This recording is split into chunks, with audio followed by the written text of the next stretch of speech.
Muito bem. Nossa palestra de hoje, então, vai ser Ano Novo, Nova Oportunidade de Recomeço, a cargo do nosso companheiro Hélio Tinoco Reis. Obrigado, meu irmão. Queridos irmãos e irmãs aqui da Sociedade de Estudos Espíritas, irmão Tomé, nossos amigos nos assistem pela transmissão pelo Facebook, ao vivo. Tem alguém hoje vindo à nossa casa pela primeira vez? Pela primeira vez? Sejam bem-vindos na casa de Jesus. Então, meus irmãos, uma boa noite a todos nós. Se nós pudéssemos, se nos fosse permitido, serem abertos os olhos do Espírito imortal, nós veríamos uma intensa movimentação nesse salão de benfeitores espirituais da equipe do irmão Tomé, companheiros abnegados, servidores do Cristo, companheiros que galgaram uma caminhada evolutiva que os permitem hoje serem prepostos de Jesus, circulando entre nós. Em suas mãos, eflúvios de amor, gotas de paz, luz, prontos para nos beneficiar. Algumas vezes nós não aproveitamos essa energia de luz e de amor porque não nos permitimos, ou então não nos vigiamos o suficiente, e permitimos que nossas mentes devaguem para o dia a dia, para os problemas, para as questões corriqueiras da vida material. Então, o nosso convite, meus irmãos, é que a gente possa, de alguma maneira, procurar nos esforçar profundamente para estar presentes aqui. Para que essas energias reais de cura, de paz, de harmonia interna, de equilíbrio, de felicidade, possam nos alcançar. Aquelas, é claro, que nós as merecemos, aquelas, é claro, que Deus nos permite, mas que muitas vezes nós as desperdiçamos. Então o convite é que a gente faça dessa noite uma noite muito especial, para o espírito imortal que somos, que anseia o contato com a divindade, que está sedento de Deus, como diria o Salmo 42, dos filhos de Corá: a minha alma tem sede de Deus, do Deus vivo. Até quando estarei distante da tua face, ó Senhor?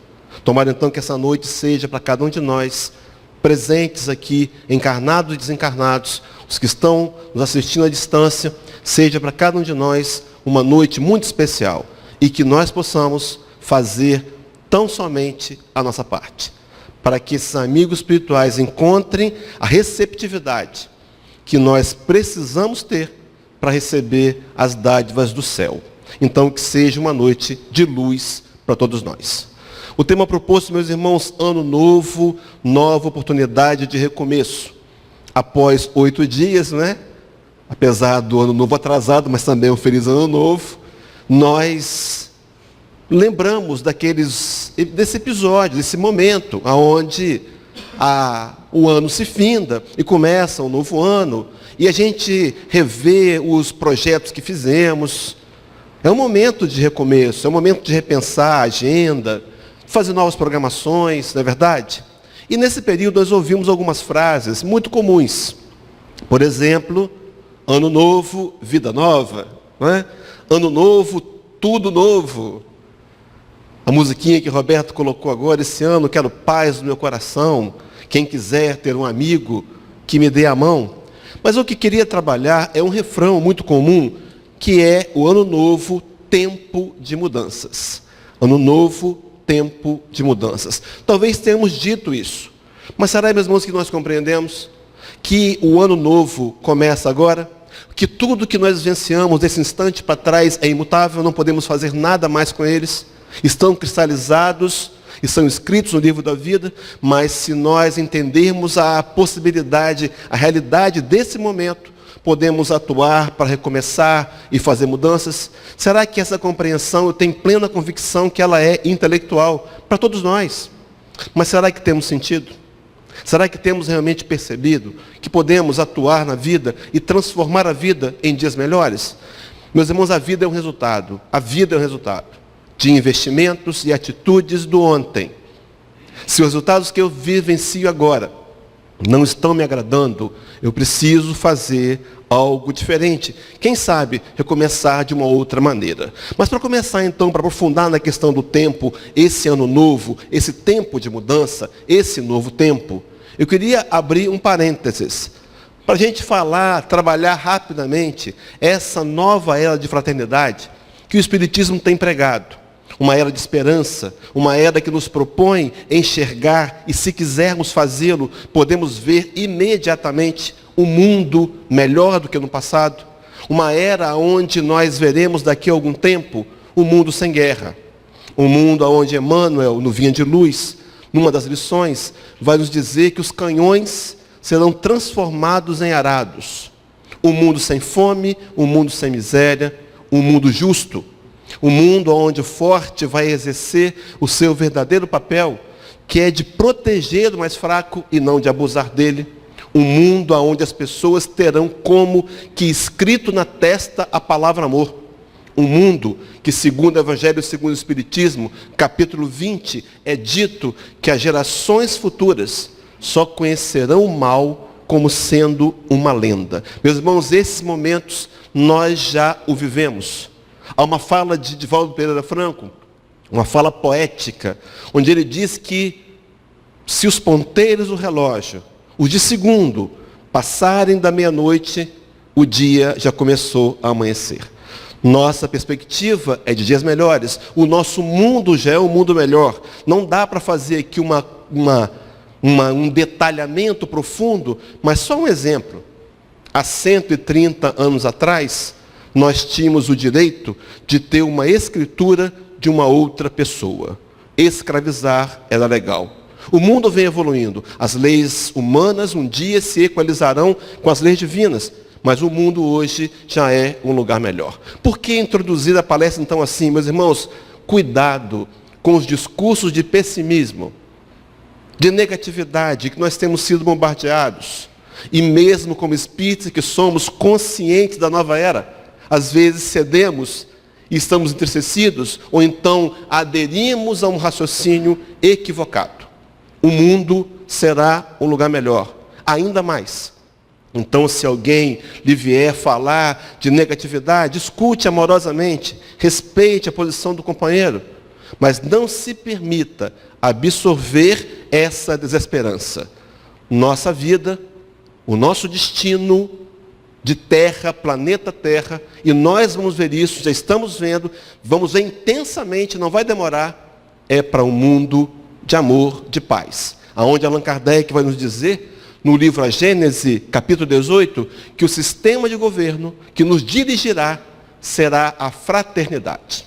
Então nós entenderemos intelectualmente que somos irmãos, esse conhecimento intelectual migrará para o coração e nós sentiremos que somos irmãos. Não vai haver mais diferença. Não vão haver mais diferenças, mais censura, mais preconceitos. Não haverão mais críticas, porque nós nos compreenderemos e nos sentiremos como irmãos uns dos outros, fazendo com que aquela fala de Jesus, aquela previsão do Cristo comece a se tornar realidade. Quando ele disse para Deus que um dia nós seremos ovelhas de um só rebanho e teremos um único pastor. Mas enfim, voltando para o tema, no novo, na oportunidade de recomeço, para a gente poder aprofundar o que é o tempo, meus irmãos. O que é tempo? Eu fui buscar na pesquisa, não há um conceito completo para nos dizer o que é tempo. Nós sabemos o que é o tempo, nós percebemos o tempo, mas definir conceitualmente é algo acima do raciocínio ainda do nosso limitado raciocínio humano. Mas, para perguntar o que é tempo, a humanidade ela tem tentado medir tempo. Então, as civilizações inventaram os relógios, os calendários, e de alguma maneira bem mais básica, dividimos o tempo em ontem, hoje e amanhã. Talvez seja uma das mais comuns e básicas divisões do tempo, a fim de alguma forma, compreendê-lo e controlá-lo.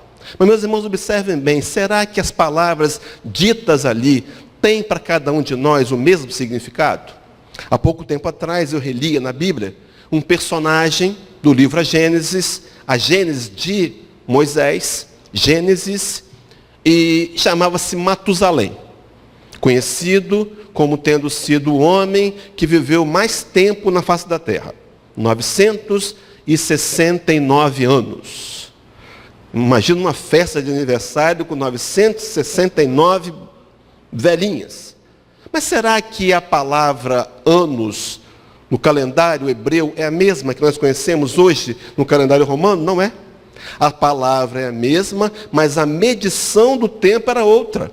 Assim como, por exemplo, quando eu digo ontem, alguém pode pensar na segunda-feira, no dia de ontem, mas muitos podem pensar no passado.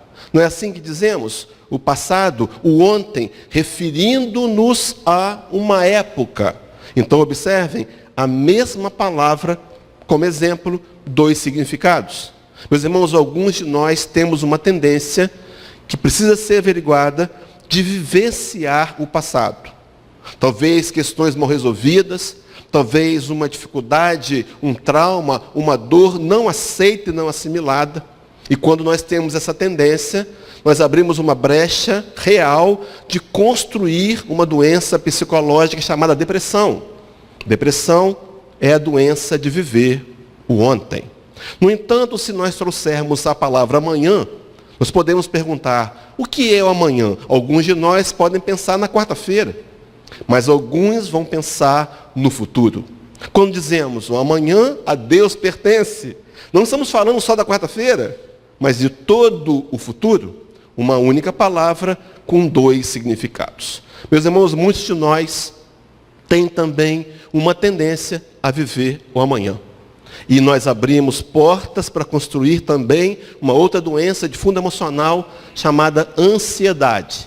Ansiedade é a doença do amanhã. Pessoas que têm uma tendência a anteciparem os acontecimentos. Mas nós estamos no hoje, que a gente pode pensar no presente. Meus irmãos, eu fico pensando que o hoje tem o nome de presente, porque de fato ele é uma dádiva trazida por Deus, é a dádiva do agora. Somente agora nós podemos tomar decisões e mudar o rumo da vida.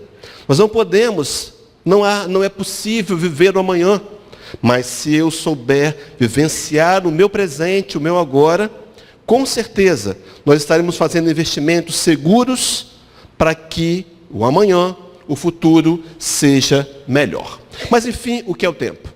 Ainda não sabemos responder, mas nós sabemos o que é perder tempo.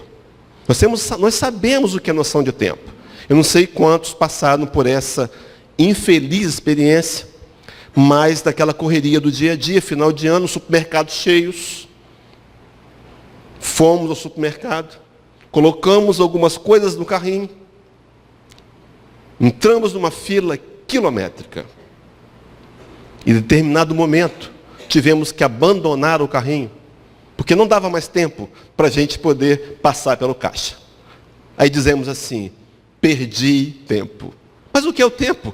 Eu entendo que eu posso perder tempo, eu consigo entender o que é noção, mas o que é o tempo? Há um filme que nós conhecemos, um filme da época dos mais veteranos aqui, mas que os jovens também já viram no Netflix, com certeza, Náufrago, com Tom Hanks. Ele é um personagem, ele chama Chuck, e ele é o executivo da empresa de correios americana, a FedEx, e ele sofre um desastre aéreo, e ele é o único sobrevivente e fica numa ilha deserta, e 4 anos. E nessa ilha deserta, ele perde a noção do tempo. Mas o que é o tempo? Nós, às vezes, perdemos a noção do tempo sem estar numa ilha deserta. Chegamos em casa, trabalho às 18 horas, a reunião da Casa Espírita é às 20. Gente, olha para o relógio e pensa assim, poxa vida, dá para eu relaxar um pouquinho, não é? Aí você tira o sapato, fica ali na sala e pensa, daqui a pouco eu tomo um banho, faço a barba, vou para a Casa Espírita. Quando você se dá conta e olha para o relógio, 19h30. Você passa um desodorante para não vir vencido para a Casa Espírita, porque ninguém merece, e vem correndo, toma banho na volta. Ou deverá tomar o banho na volta. Perdemos a noção do tempo, sem estar numa ilha deserta. Há um fato real que aconteceu no dia 26, dia 21 de dezembro de 2012. Está na internet. A gente tem um personagem chamado José Salvador Alvarenga. Esse Alvarenga, ele é um pescador, ele é o salvadorenho, mas ele mora numa cidade litorânea, ali do México, do lado Pacífico, pescador. E no dia 21 de dezembro ele saiu para fazer uma pescaria, levou um auxiliar, um rapaz, um jovem chamado Ezequiel, e o trabalho que ele fazia era de pescar pequenos tubarões, que aqui a gente chama de cação, e camarões. Uma embarcação de margem, não um barco para águas profundas. Tudo bem, transcorria muito bem, mas de repente uma tempestade, daquelas surpresas, começou a ventar muito, as ondas crescendo de tamanho, e o barco de Alvarenga começou a se afastar da costa. E ele, na ânsia de trazer o barco para a superfície, uma embarcação que nem rádio comunicador tinha, ele criou um pane no motor. E o barco ficou à deriva. Essa deriva, meus irmãos, durou 13 meses. 13 meses. Como sobreviveu? Comendo peixes cru, que pescava, tomando água da chuva e, quando não chovia, sangue de tartaruga. Segundo ele, mais ou menos depois de 4 meses, Ezequiel não suportou essa dieta de proteínas e veio a falecer e foi sepultado lá no próprio Pacífico. E ele ficou mais ou menos 9 meses. Depois de 13 meses à deriva, ele foi encontrado nas Ilhas Marshall, no atol de Ebon, e foi encontrado, foi socorrido, está ali a imagem dele, deram logo uma Coca-Cola para o Alvarenga, não sei se vai fazer bem, né? 13 meses, água da chuva e sangue de tartaruga, uma Coca-Cola, mas enfim, dentre as declarações de Alvarenga, ele diz: eu não sabia as horas, o dia, a data, só sabia que o sol aparecia e a noite caía. Nunca via terra, só oceano puro. Meus irmãos, Alvarenga perdeu a noção do tempo. Mas o que é o tempo? Para responder o que é tempo, para a gente ter um ponto de partida, eu vou fazer uma outra pergunta. O que é o futuro? Aí sim, aqui a gente tem uma base doutrinária espírita que vai explicar com muita sensatez, fala de Allan Kardec, o que é o futuro, e a gente começa a perceber o que é o presente. Todos prontos? O texto que quero colocar na tela é o capítulo 16 do livro A Gênese, Teoria da Presciência, item 2. Eu imagino que todos nós já lemos em algum momento, é um texto conhecido, mas eu vou colocar na tela e vou fazer alguns comentários. Diz assim o texto. Coloquei aqui uma imagem de um homem no alto de uma montanha, tendo uma visão privilegiada de uma vila e dos caminhos que acessam essa vila. O texto de Kardec diz assim: suponhamos um homem colocado no cume de uma alta montanha, a observar a vasta extensão da planície em derredor. Vejam, nessa situação, o espaço de uma légua, pouca coisa será para ele, ou seja, 6.660 metros, ele poderá alcançar facilmente, apanhar facilmente, de um golpe de vista, todos os acidentes do terreno, de um extremo a outro da estrada, que esteja diante dos olhos. Então ele está num ponto que ele consegue ver todo o percurso da estrada. Acompanhe comigo, meus irmãos. Está ali a estrada, vista de cima, ele prossegue. O viajor que pela primeira vez percorra essa estrada, sabe que caminhando chegará ao fim dela. Constitui isso uma simples previsão da consequência que terá a sua marcha. Nós sabemos que se começarmos a caminhar, chegaremos a algum lugar. Isso é um fato incontestável. Então esse viajante não conhecia a estrada, mas ele deduz que em algum lugar ele vai chegar. Aí Kardec prossegue dizendo, está ali a imagem do viajor, sozinho, desconhecendo o caminho.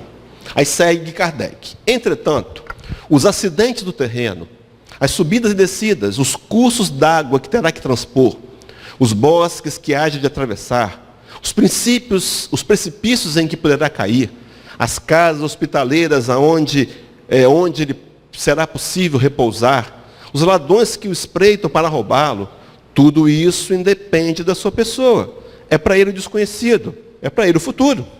Porque a sua vista não vai além da pequena área que o cerca. Então ele tem uma visão limitada ele só consegue concluir o que existe até onde a sua visão alcança. Até aqui tudo básico. Mas Kardec segue. Quanto à duração, média pelo tempo que gasta em perlustrar o caminho. Então ele sabe que se ele começar a caminhar com o nascer do sol e terminar a caminhada no pôr do sol, ele tem uma noção de quantas horas ele caminhou e de quantos quilômetros mais ou menos caminhou. Ele tem uma referência. Agora vejam só, tirar-lhe os pontos de referência e a duração desaparecerá. Para o homem que está em cima da montanha e que o acompanha com o olhar, tudo aquilo está presente. Meus irmãos, ponto de referência. Deixa eu abrir um parênteses dentro do parênteses. Nosso ponto de referência é Jesus. O Espiritismo nos convida a tentar moldar nossa vida, escolhas e ações, baseados no exemplo de Jesus. Jesus é o nosso ponto de referência. Vou dar uma ideia de ponto de referência. Eu imagino que alguns de nós receberam parentes e amigos de Minas Gerais. Receberam, alguns receberam. Eles vêm para a praia, nós moramos no litoral, são muito bem-vindos, amigos queridos, e eles gostam muito de praia. Não é assim? Então você foi para a praia, levou seus amigos, e eles não querem só ficar na praia, sentado na barraca, mergulhando. Eles querem dar uma caminhada. Aí a gente fala para eles, olha só, recomendo o filtro solar, o boné, e diz, olha, você vai caminhar pela praia. Quando você voltar para procurar a gente, lembre-se que a nossa barraca é amarela. Mas você olha ao seu redor, tem 400 barracas amarelas. Se for na Praia do Morro, então, tem 2.000.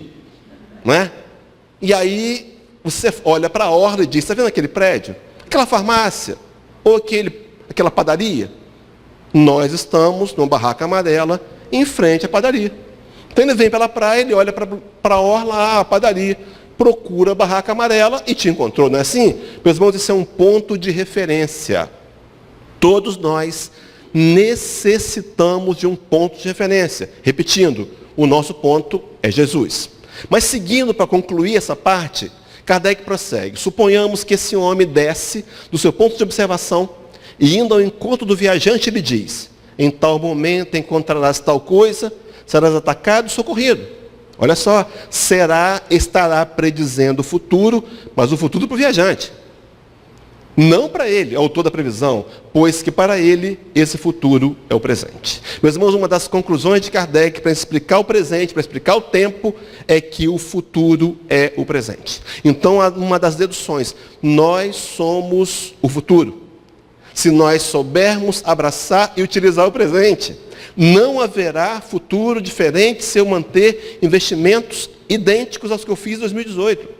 Se eu pretendo 2019 melhor, eu preciso fazer investimentos melhores. E vou dizer para os companheiros, os mais importantes e principais, aquisições de valores morais. Aprender a ser mais paciente, mais tolerante, perdoar um pouco mais, ser mais flexível, procurar ser amigo, procurar ser cortês, procurar aplicar a caridade no dia a dia, no cotidiano e em todos os relacionamentos. Então Kardec está dizendo que o futuro é o presente. Agora observem, num texto paralelo, para fechar uma ideia, e eu queria antes de entrar nesse texto, meus irmãos, no alto da montanha, existe um companheiro, espírito familiar, muitas vezes meu anjo guardião, querendo me sinalizar os perigos do caminho. Ele tem em mãos o meu mapa reencarnatório.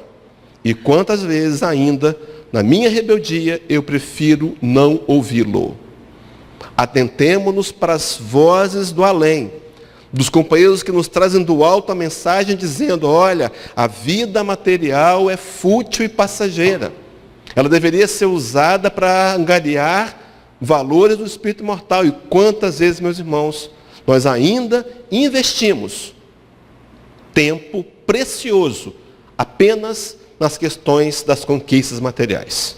É preciso lembrar que nós somos espíritos, passando pela experiência humana, e que esse corpo, essa ferramenta, esse aparelho emprestado por Deus, deverá ser usado para lapidar virtudes no espírito mortal. Então, no alto da montanha, existe um companheiro querendo nos orientar. Ouçamo-los com o coração aberto e a mente aberta, para cometer menos equívocos, ouvindo a voz que nos aconselha, que nos sugere investir em espiritualização. Tudo bem até aqui? O segundo texto paralelo para completar a ideia de Kardec, Evangelho segundo o Espiritismo, capítulo 6, item 4, Kardec diz assim: o Espiritismo mostra a causa dos sofrimentos nas existências anteriores e na destinação da Terra, onde o homem expia o seu passado. Capítulo 3 do Evangelho diz que a Terra é um planeta de provas e expiações. Nosso momento é de transição planetária, já começamos a nova era, seremos regeneração, mas ainda cheio de marcas de provas e expiações.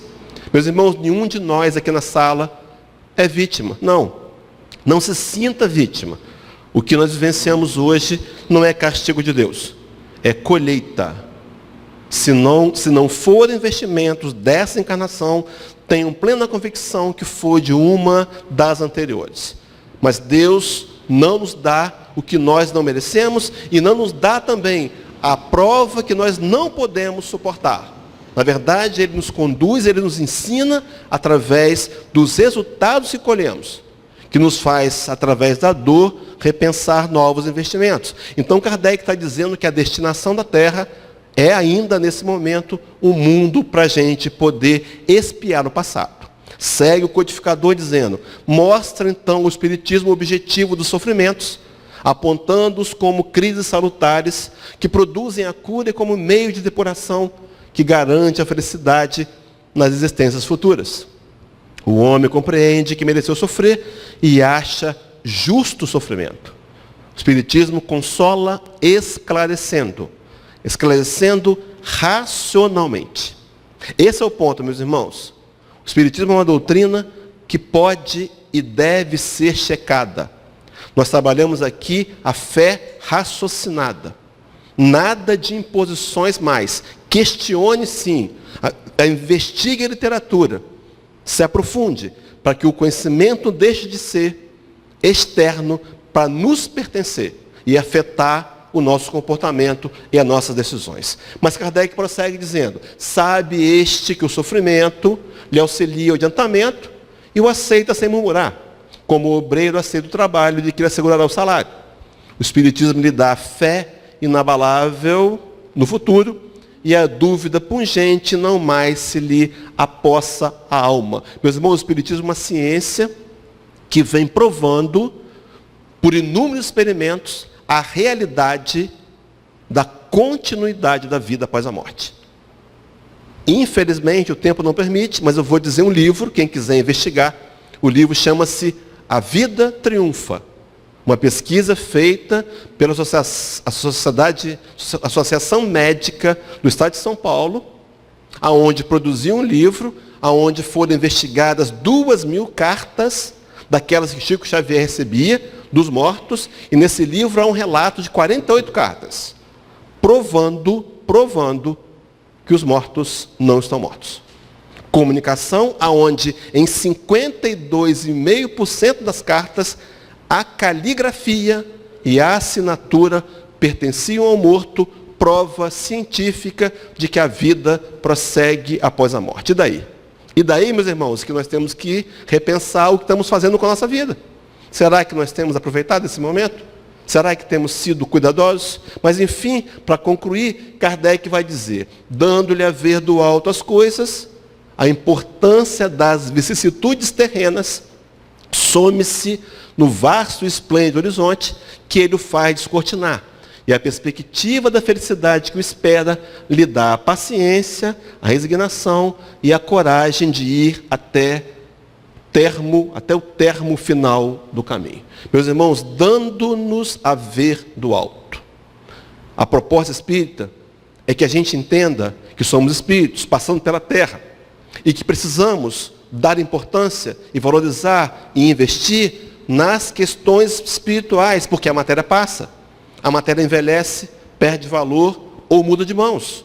Mas o que nós fizermos com ela poderá ser determinante como evolução do espírito imortal. nos convidando a olhar a vida com os olhos da imortalidade, dando a ver do alto. Meus irmãos, haverá um dia que nós estaremos no alto da montanha.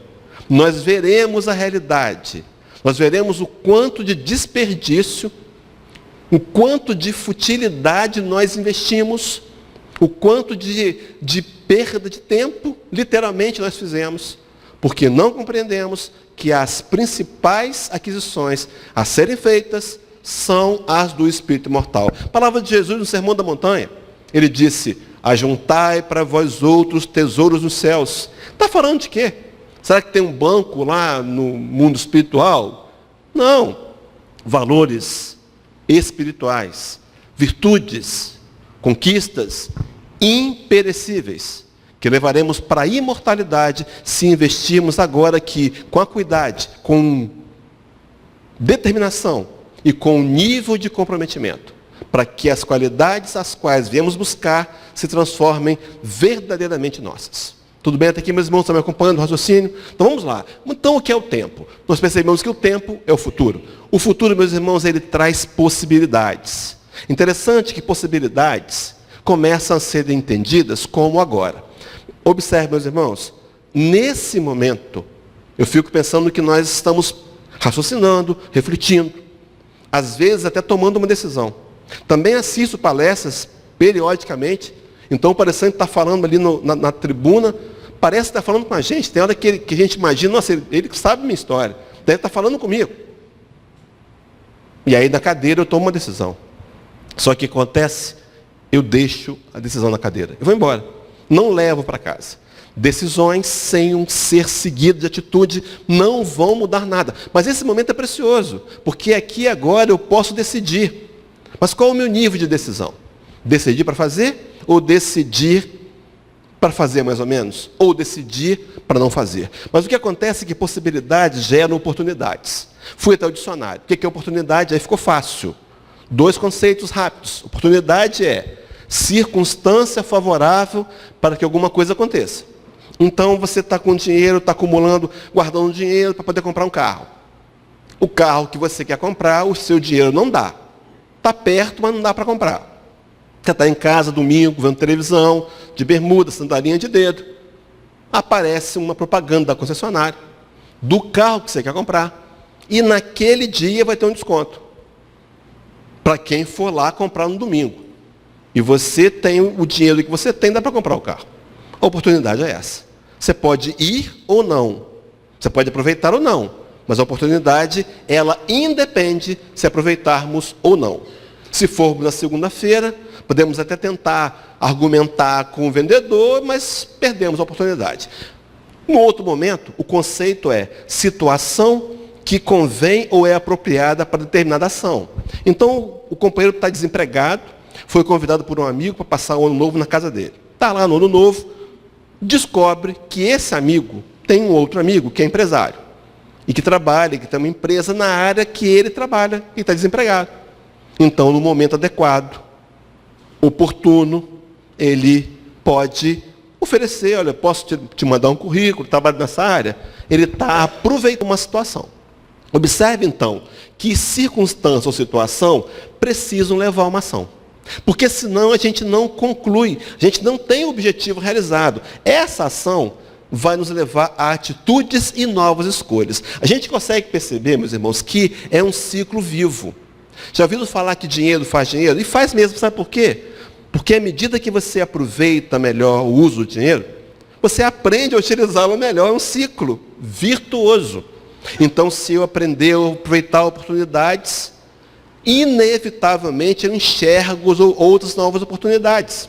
Eu sei que a gente sabe disso. Eu sei que a gente sabe disso. Talvez não tenhamos sentido. Então eu trouxe 3 frases muito conhecidas para a gente poder trabalhar a tentativa de sedimentar essa verdade. Porque nós sabemos que a oportunidade passa e nós perdemos. Ela não volta mais atrás. Eu vi certa vez um palestrante dizendo que a oportunidade é como uma criança com um menininho de cabeça raspada com um tupete. Se ele passar e se não pegar no tupete, você não pega mais. Não é assim? Se passar, não volta mais a oportunidade. Pode vir outra? Sim, mas se eu estiver atento, aproveitando, eu vou cada vez mais descobrir e garimpar outras oportunidades. Então eu fui lá encontrar uma frase do Benjamin Franklin, um americano famoso, século XVII. Ele foi editor, escritor, ele foi um dos inventores do para-raios, um homem muito conhecido. Ele diz assim, meus irmãos, olha a frase de Franklin: a maior loucura que o homem pode cometer é a de continuar fazendo as coisas que sempre fez e esperar resultados diferentes. Insanidade. Não estou satisfeito com o resultado de 2018. Se eu repetir os mesmos investimentos de capital emocional e espiritual, os resultados provavelmente, quase certamente, serão os mesmos. É preciso coragem para novos investimentos. Segunda frase é do Francisco Cândido Xavier, o nosso Chico, frase muito conhecida: embora ninguém possa voltar atrás e fazer um novo começo, qualquer um pode começar agora e fazer um novo fim. Meus irmãos, parece tão lógico, né? Tão óbvio. Mas quantas vezes nós temos inconscientemente tentado voltar no passado? E nós voltamos de forma covarde. Sabe por quê? Voltamos no passado com a cabeça que temos hoje. Sabe o que acontece? Culpa. Ah, se eu pudesse voltar 30 anos atrás, eu não faria aquele aborto. Faria. Porque se você voltasse no tempo, a cabeça que você tinha, o caráter que você tinha, a condição moral era aquela daquela época, você repetiu o mesmo erro. Só que a gente começa a se punir, se censurar, e começa a se autoflagelar porque volta no passado que não pode voltar. Meus irmãos, definitivamente, deixa o passado no passado. Quem vive de passado é museu. É preciso fazer as pazes com ele. Você era o que era, deixa lá atrás. Comece a se perdoar para investir melhor no futuro. Porque Chico diz, qualquer um pode começar ou recomeçar agora e fazer um novo fim. Meus irmãos, qualquer um me inclui. Inclui você, os que nos assistem pela internet, os desencarnados presentes aqui que vieram para ser tratados.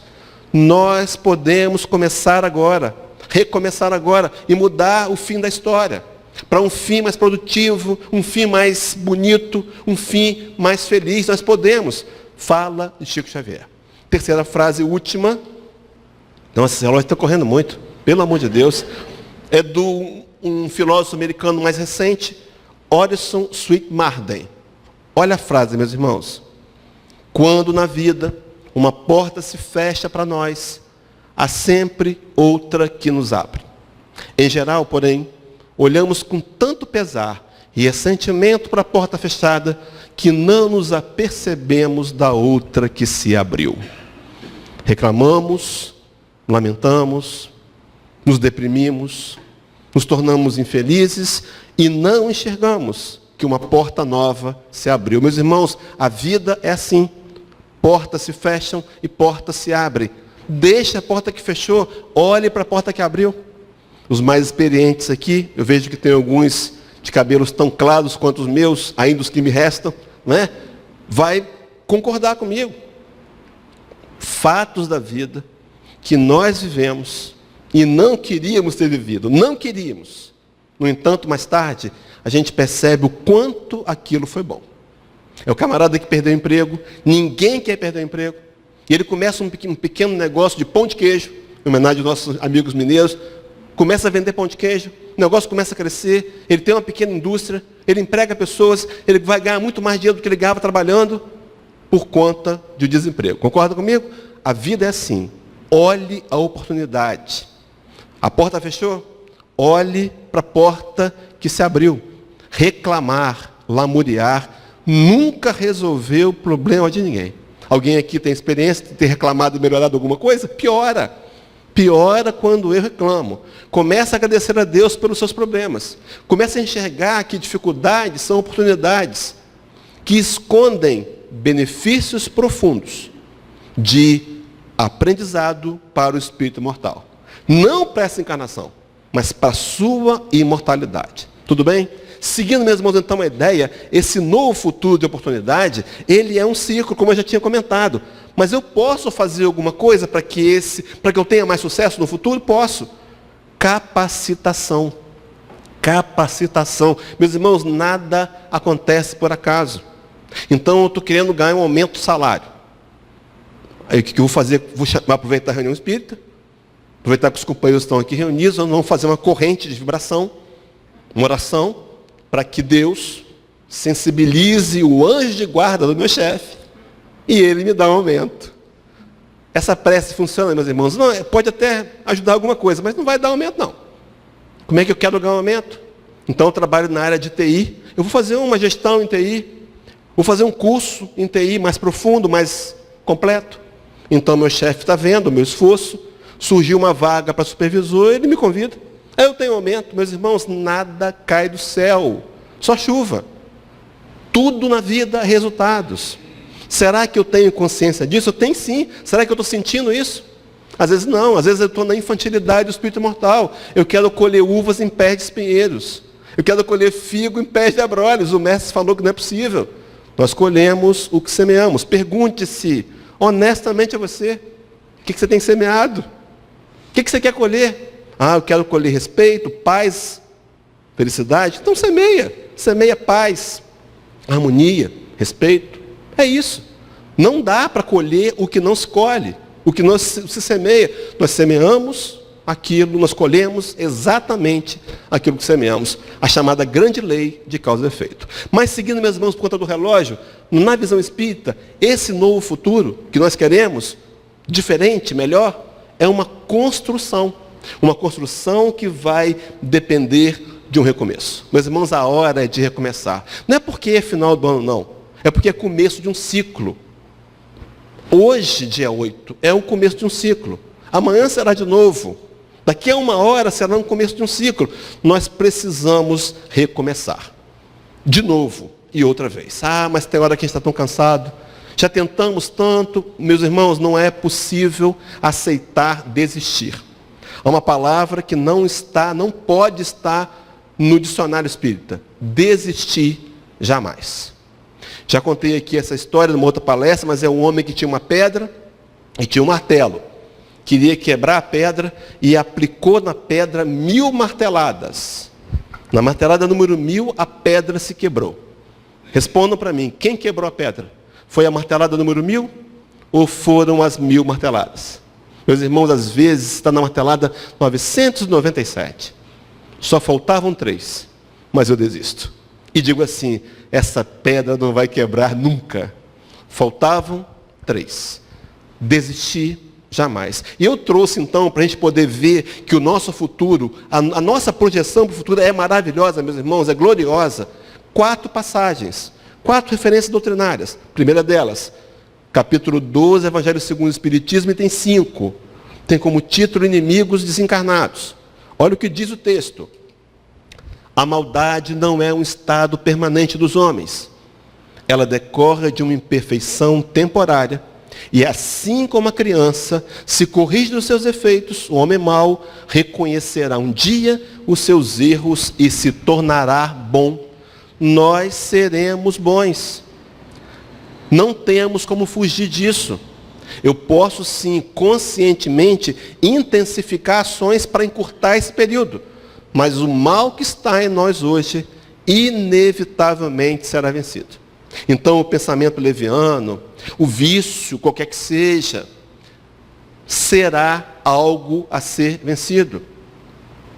Determinantemente vencido. Se eu atuar, eu posso acelerar esse processo. Existem garantias. É uma garantia. A garantia é que nós seremos um dia perfeito. Palavra de Jesus, ele disse: um dia vós fareis as obras que eu faço e ainda as fareis maiores. Será que ele estava olhando para mim imperfeito? Não, ele estava olhando o Cristo que eu vou ser um dia. Ele está olhando para você, vendo a vencedora que você será um dia. Mas que será um dia com as atitudes que tomar hoje. A segunda passagem, meus irmãos, é a Carta aos Romanos, capítulo 8, versículo 57. O cântico da vitória. Aquele que diz assim: se Deus é por nós, quem será contra nós? Né? Quem nos separará do amor de Cristo? Será a tribulação, a nudez, o perigo, a espada, a crise, a política? E ele responde, ele diz no versículo 57, em todas essas coisas, porém, somos mais do que vencedores por meio daquele que nos amou.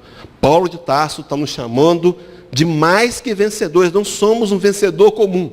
O pódio é dentro de nós. Mas observem bem, por meio daquele que nos amou. Está aqui, meus irmãos, o nosso grande erro. Temos tentado viver sem Jesus. Não conseguiremos. Uma hora, nós vamos racionalmente optar pela rendição, para entender que sem Deus, sem espiritualidade no coração, não dá para ser feliz. Fala de Jesus, Mateus, João 15, uma palavra muito conhecida. Eu sou a videira verdadeira, vós sois os galhos. Não pode um galho querer dar frutos se não estiver ligado à videira. Parece coisa óbvia.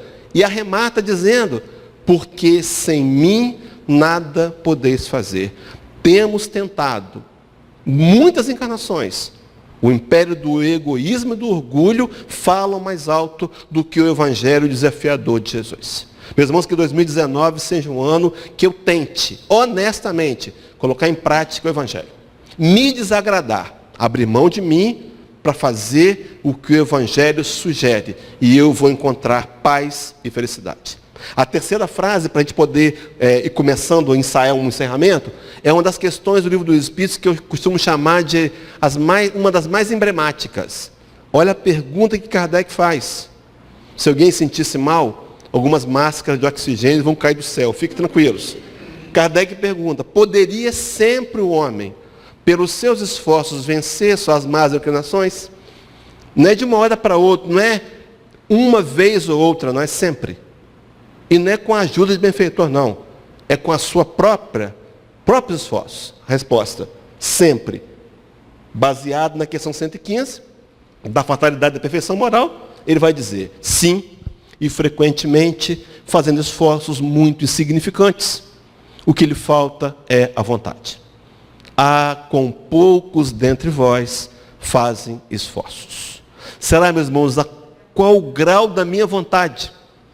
Eu tenho vontade de ser alguém melhor. Tem mesmo? Qual o seu nível de frequência da casa espírita? Que livro que você está lendo, espírita? Você está fazendo culto no lar? Participa dos estudos da casa? Vai nos eventos maiores? Congresso está aí. Dia 7, 8 e 9, né? De abril. 5, 6 e 7. Estava testando, os companheiros estavam atentos. Está indo? Mas eu quero ser alguém melhor. Como, meu irmão? Como, minha irmã? Sem trabalho, sem esforço, não vai acontecer. E a última passagem, Jeremias, capítulo 3, versículo 22 e 23. Jeremias, profeta de Jeová, ano 450 a.C., Nabucodonosor invadiu as terras dos judeus, prendeu todo mundo, escravizou e derrubou o templo de Salomão. Naqueles dias eles acreditavam que para adorar a Deus tinha que ter o sacerdote, o altar e o templo. E agora? Não tem templo, nem altar. Jeremias passou a madrugada em cima dos destroços do templo, chorando. Daí o nome do livro, Lamentações. Mas de manhã, o sol amanheceu. Imagina no deserto, aquela bola vermelha surgindo na areia. E ele escreveu assim, as misericórdias do Senhor são a causa de não sermos consumidos, porque as suas misericórdias não têm fim, renovam-se a cada manhã. Grande é a tua fidelidade. Meus irmãos, hoje, a misericórdia de Deus se renovou.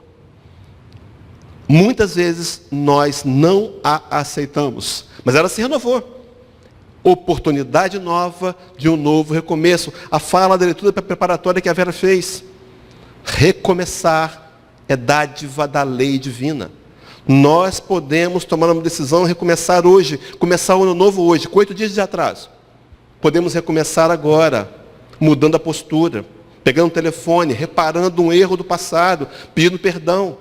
Nós precisamos fazer isso, meus irmãos, para depois não reclamar no final de 2019, não foi tão bom assim. Claro, se eu não investir, se eu não fizer a minha parte, Deus não vai fazer. A minha parte, Deus não faz. Deus só faz a dele e já fez. Me ofereceu um evangelho, claro, redivivo pelo Espiritismo, que me desafia a pagar o mal com o bem. Quem disse que era fácil, meus irmãos? Todo mundo me conhece aqui, eu venho de uma igreja batista, né? Pelo que eu fico pensando que lá era mais fácil. Mas eu vim para cá, aqui é desafio. Todo dia um desafio. Mas a vitória nos é garantida. Para terminar, meus irmãos, começar a pensar em terminar essa questão do ano novo, de tempo de recomeço, a gente pensa nesse agora novo então, como sendo um tempo de recomeço, como sendo agora novo, uma nova oportunidade de recomeço. Se a gente quiser substituir aqui o substantivo pelo verbo, agora novo, nova oportunidade de recomeçar. Vamos colocar uma outra oportunidade de recomeçar. A vida é assim. Está me dizendo, está me convidando a começar outra vez. Então, meus irmãos, é hora de aproveitar. Eu encontrei esse post na internet, achei muito bonito. Diz assim: às vezes o coração, rasgado pela dor, vira retalho. Recomenda-se, nesses casos, costurá-lo com uma linha chamada recomeçar.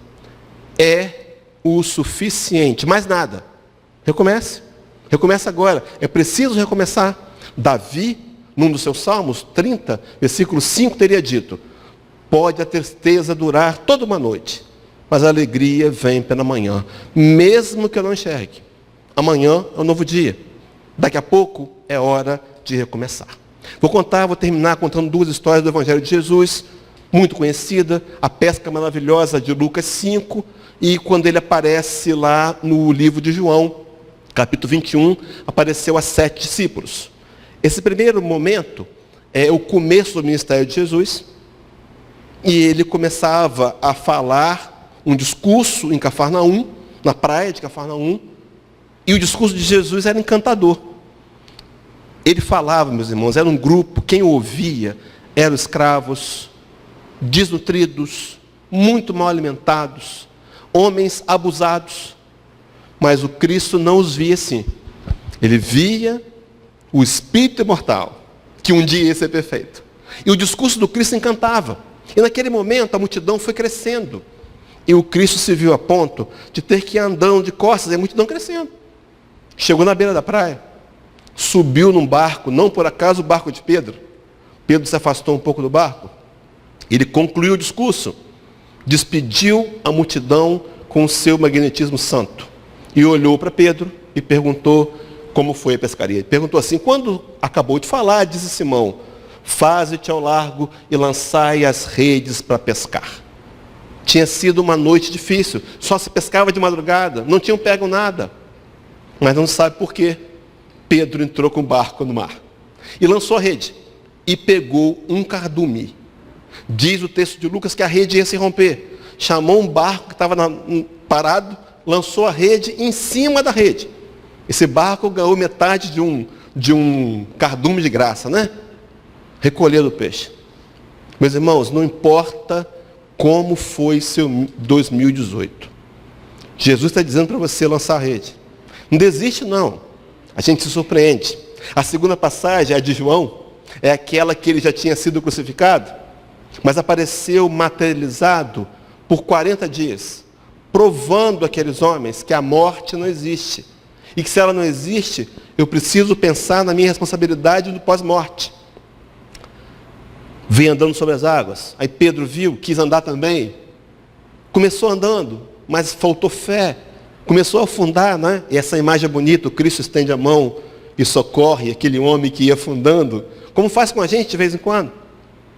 Mas entrou no barco e perguntou a Pedro: Pedro, como é que foi a pescaria?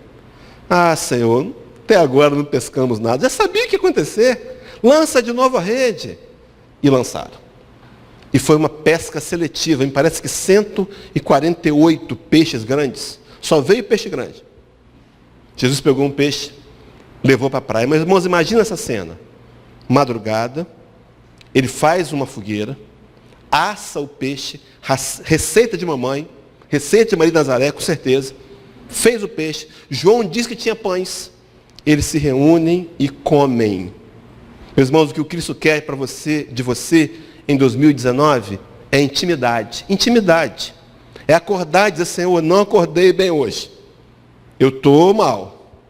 Eu estou com raiva. Mas me ajuda aí. Esse sentimento é ruim, não quero ter isso não. Me ajuda aí, Senhor. É assim, é oração sincera. de dizer para o Senhor o que você está sentindo, o que você quer, Senhor, eu quero um casamento. Não sei se eu mereço, não sei se eu devo, mas eu quero, me ajuda aí a entender o que é melhor para mim. A oração que funciona é aquela quando eu lanço nas mãos de Jesus a minha história, a minha vida. Então disse, lançai a rede à direita do barco e achareis. Vou terminar com essa frase de um autor desconhecido. Talvez seja essa frase mais importante da palestra, meus irmãos. Guardem isso. Não importa onde você parou. Não importa aonde você parou. Ou em que momento da vida você se cansou. Não importa. O que importa é que sempre é possível recomeçar. A hora é de recomeçar. Acender os fogos, já 2019, mas recomeçar. Meus irmãos, o ano novo, para ser feliz, vai depender das minhas escolhas. Não adianta só desejar. Eu sei que você quer que eu tenha um bom ano novo. Mas se eu não fizer, se eu não me equalizar com a vontade sábia e soberana de Deus, e aceitar o que Deus tem para mim de melhor, felicidade vai ficar como sendo, mais uma vez, só um projeto. Então que nós possamos sair daqui animados, motivados a fazer apenas o que temos que fazer, o que está ao nosso alcance. Tentar ser a cada dia um pouco melhor do que fomos no dia anterior. Tudo se resolve. E aí a gente vai aos poucos tendo o caráter de Jesus. Que Ele nos abençoe. Muita paz.